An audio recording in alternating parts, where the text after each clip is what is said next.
फडणवीसांचे विश्वासू राजेंद्र राऊत विधान परिषदेसाठी प्रबळ दावेदार. महाराष्ट्रात येऊ घातलेल्या विधान परिषद निवडणुकीच्या पार्श्वभूमीवर भाजपमध्ये हालचालींना वेग आला असून संभाव्य उमेदवारांबाबत चर्चा रंगू लागली आहे.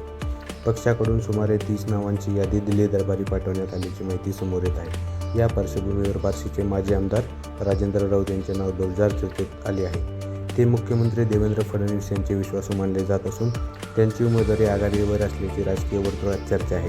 मिळालेल्या माहितीनुसार सोलापूर जिल्ह्यातून विधान परिषदेसाठी अनेक इच्छुकांची लॉबिंग सुरू केली आहे.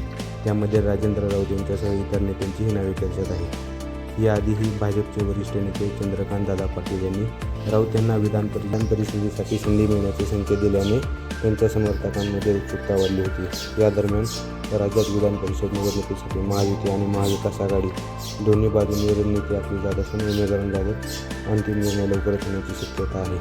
राऊत यांना बार्शी व सोलापूर जिल्ह्यात मजबूत जनाधार, भाजपमधील वाढती पकड आणि वरिष्ठांची जोडणी, स्थानिक पातळीवरील संघटनात्मक ताकद यामुळे त्यांचे नाव आघाडीवर मानले जात आहे.